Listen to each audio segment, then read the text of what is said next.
அனைவருக்கும் வணக்கம்.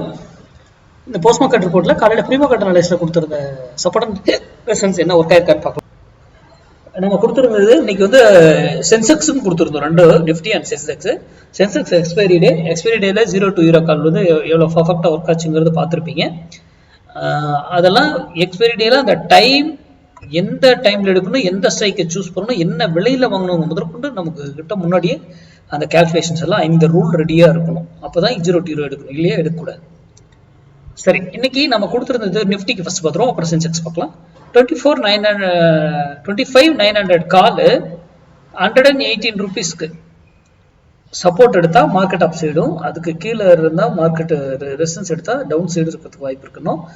இன்னைக்கு ஐயே 105 தான், அதுக்கு மேல போகல, 118 மேல போகல. அப்போ மார்க்கெட் என்ன இருக்கும், கண்டிப்பா டவுன் ஆயிருக்கும். ஓகேங்களா? மார்க்கெட்டை நாங்க பார்க்கலைங்க, மார்க்கெட்ல என்ன ஏற போதோ எதுவுமே தெரியாது. ஆனா நம்ம மார்க்கெட் ஓப்பன் ஆகிறதுக்கு முன்னாடி 8 மணிக்கே நம்ம வீடியோ போட்டுறோம். ஏன் நம்ம லைவ்ல வந்து இதை மாத்து அதை மாத்து, ஒரு போய் ஓப்பன் ட்ரெஸ் பாரு, பிரைஸ் ஆக்ஷனை பாரு, பேட்டர்னை பாரு, நியூஸ் கவனி, அதெல்லாம் எதுவுமே கிடையாது. Maths some rules. மார்க்கெட்டுங்கிறது எப்பவுமே மேக்ஸ் சார்ந்து மட்டும்தான் இயங்கும். அதை சார்ந்து உங்களுக்கு உங்க தெரிஞ்சவங்களோ உங்க பகுதியில் யாராவது சொல்லி கொடுத்தா கத்துக்கிட்டு ட்ரேட் பண்ணுங்க. கத்துக்கிட்டாலும் அது செயல்படுதான்னு முதல்ல ப்ராக்டிஸ் பண்ணி பாருங்க, அப்புறமா அதை செயல்படுத்துங்க. ஏன்னா நிறைய பேர் மேக்ஸ்ன்னு சொல்லிட்டு வேற என்னென்னமோ சம்மந்தமில்லாத டாபிக் எல்லாம் சொல்லிடுறாங்க, அது ஒர்க் ஆக போயிடும். மேக்ஸ்ங்கிறது என்றும் மாறாதது, ஸ்ட்ராட்டஜிங்கிறது மாறக்கூடியது. நம்மது வந்து மேக்ஸ், அதனால புரிஞ்சு. அடுத்தது சென்செக்ஸ் வரும். சென்செக்ஸ் வந்து நீங்க நம்ம கொடுத்துருந்து 83,800 புட்டு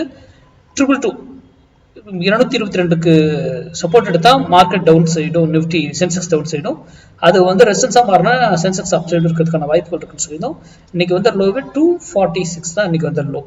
அப்போ இது இதுக்கு மேலேயே இருக்கு. அப்போ மார்க்கெட் என்ன இருக்கும், கண்டிப்பா டவுன் ஆயிருக்கு, சென்செக்ஸ் டவுன் ஆயிருப்பாரு. அப்போ இது இங்க இருந்து போயிட்டு ஏன் இங்க இருந்து திரும்பிச்சு, எகைன் இங்க இருந்து போயிட்டு ஏன் திரும்புது, எகைனுங்கிறது இதெல்லாம் ஏன் திரும்பிச்சு, ரொம்ப ரொம்ப முக்கியம். இதுதான் மேக்ஸ். மார்க்கெட் சொன்னா அந்த விலையில அப்படி நிக்கணும், ரெஸ்பான்ஸ் பண்ணணும், அதுதான் மேக்ஸ். அப்போ மார்க்கெட்ல நம்ம எப்பொழுதுமே ஒரு விஷயத்தை அணுகும் பொழுது அது சரியா ஒர்க் ஆகுதா, நம்ம பயன்படுத்திட்டு இருக்கக்கூடிய பேட்டர்ன் ஏதோ அது கூட இந்த மேட்ச் ஆச்சுன்னா பயன்படுத்திக்கோங்க. தெரியாதவங்க, யூடியூப் பார்க்குறவங்க, ஸ்டூடெண்ட்ஸ், நம்ம கிட்ட படிச்ச ஸ்டூடெண்ட்ஸ்க்கு அவங்களுக்கு தெரியும் அங்கே எடுக்கணும், என்ன பண்ணணும் எல்லாமே. யூடியூப் பார்க்குறவங்களே நிறைய பேர் அதை வச்சு ட்ரேட் பண்றீங்க, நல்லது.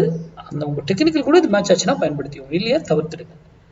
இந்த மாதிரி யூடியூப், இன்ஸ்டா, ஃபேஸ்புக் இதுலலாம் சொல்றது யார் சொல்றதையும் நம்பாதீங்க, இன்க்ளூடிங் மீ. நான் சொல்றதையும் சேர்த்து தான் சொல்றேன். அடுத்த வீடியோவில் சந்திப்போம். நன்றி, வணக்கம், வாழ்க வளமுடன்.